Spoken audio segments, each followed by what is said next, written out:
Hi, my name is Cory Vass. I'm 15 years old and I'm a Year 10 student at Boyce Christian College. I grew up in a Christian family and so I've always known about Jesus. When I was younger, I never really understood what it was like to have my own faith. So I just had my parents' faith and what they told me. Hi, I'm Eden. I'm getting baptised today to symbolise that I'm a child of God. I'm one with God every day and that I have been made new. I've always known about Jesus from my parents and growing up in a Christian family. And I can honestly say, Jesus has always been in my life.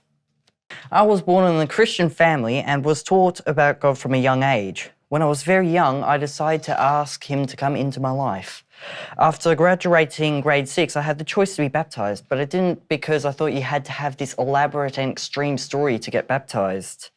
My name is Alice and I've decided to be baptised today because I believe this is my next step towards Jesus. I have grown up in a Christian family with 2 older sisters and a younger brother. I remember committing myself to Jesus in kids' church many years ago. Since then, I have spoken openly with my family about the next step in my walk with the Lord. These conversations always come up around to baptism, and I understand that today, getting baptised is something that I'm choosing to do in obedience to him. Hi, I'm Tara and I'm here today to publicly declare my faith. A big part of my identity and who I am is the fact that I live with my grandparents and have since I was 4 months old. As a child, I was exposed to things that someone of my age should never have to experience, and it left me questioning my worth and what I've done to deserve this. Not living with my parents left me feeling abandoned and envious of families that seem more normal.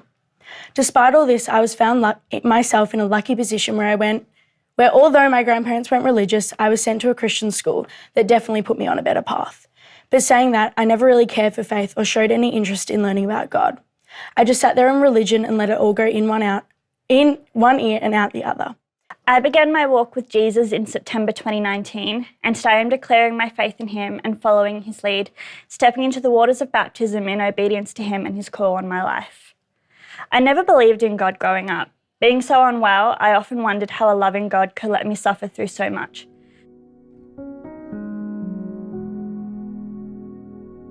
I didn't really start to have a faith of my own until I came to Gateway and at youth, church and Camp No Fear. I heard about what Jesus did in other people's lives around me and the relationship they had with God. It was at that moment when I decided that I wanted the same personal relationship with God. My new relationship with God started at Camp No Fear 2018 when I decided that I'd give my life to Jesus. This was the starting point in my personal faith journey with God. I remember this one youth equip session a few years back when Sinj talked about hearing from God. Since then, I've always wanted to hear from God. Then at Camp No Fear 2020, Brody prayed for me, and that was the first time I heard God speaking to me. Over the years, Jesus has helped me heaps. I used to get teased a lot, and I still do about my height. But Jesus has given me the confidence to stand up and not let it bother me anymore. When I was young, I realised what Jesus had done for me and the commitment I needed to make to give my life to him. Over the years, I've let doubts creep in, but Jesus has always proven he is trustworthy, and I know I can't live without him in my life. Jesus helps me every day at school, with friends, and everything I do. In Year 5, I went through a really hard time with school friendships. I went home most nights crying after school and asking God to help me. To grow my relationship with God during this difficult time, I looked for God's help through reading my Bible.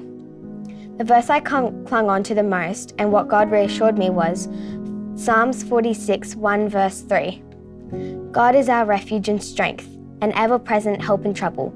Therefore we will not fear, though the earth give way and the mountains fall into the heart of the sea. I went to Camp No Fear in 2019, and on the last day, I went to the more info about baptising, and the speaker there said you don't have to have this big or elaborate story till you get baptised. It's just how you found God and why you want to get baptised. This made me think about if I should get baptised. I felt too scared and I didn't get baptised that year. Next year, just before COVID happened, I went to the same room in Camp No Fear, this time determined to get baptised. I'm on a journey of becoming like Christ, and my baptism today is another step that I'm taking in faith. Today, I want to thank my family for their continued prayers and for guiding me on the path towards Jesus. In Bible studies at school, we have been discussing the reasons why we do certain things, say certain things, make certain decisions, and behave in certain ways. Our teacher has spent time encouraging us to understand why we believe what we believe. Is it because our family believes it? Is it because our friends believe it? Or is it because it's trendy?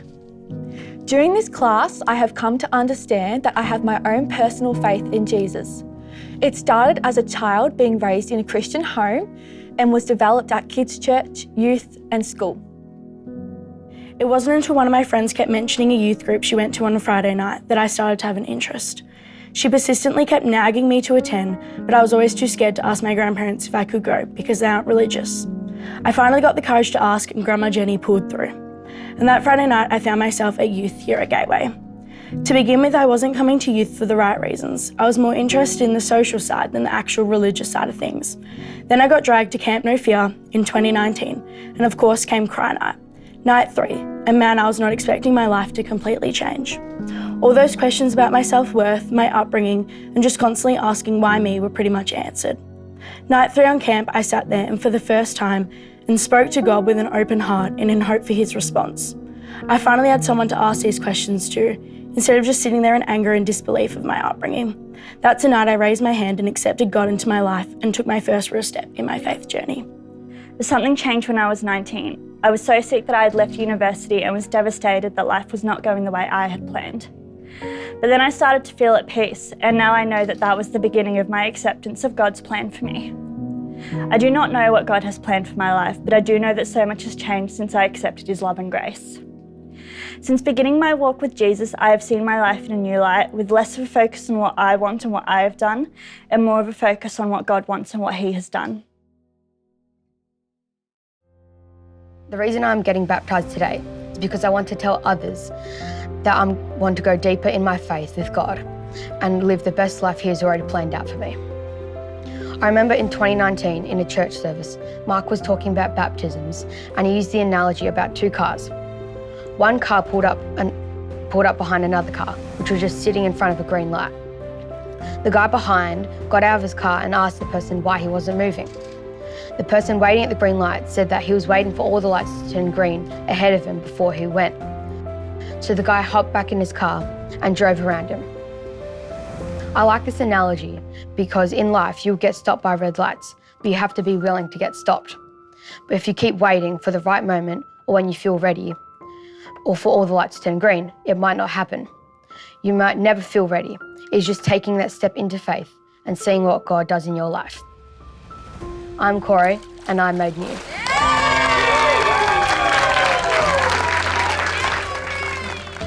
What I learnt through this difficult time was that God is my refuge and strength. He takes away all my fears. He is there protecting and shaping me into who I am today and will continue to shape, provide for me, guide me and love me. He is the King and ruler of my life and heart. I am Eden and I have been made new.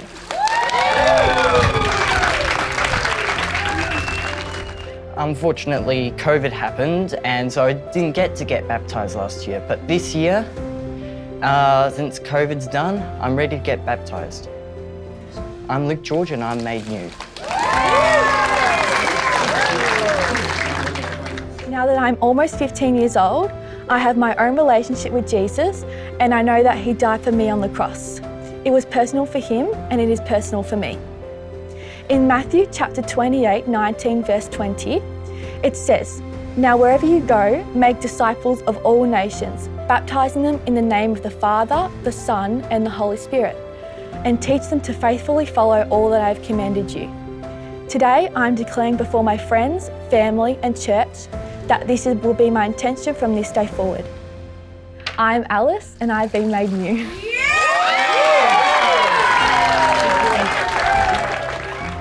My faith since then has been a huge roller coaster.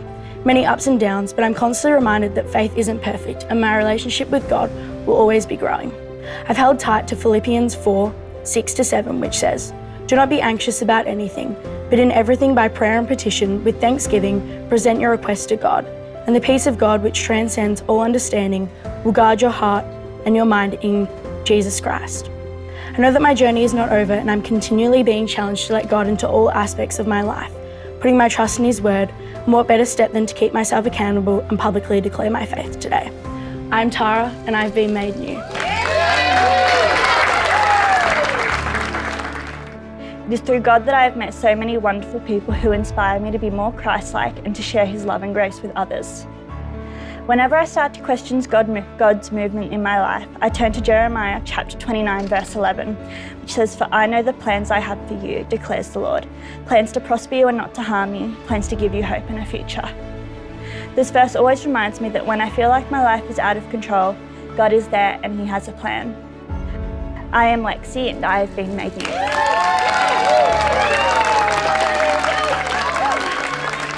I'm Cory. I am Eden. I'm Luke George. I'm Alice. I'm Tara. I am Lexi and I have been made new.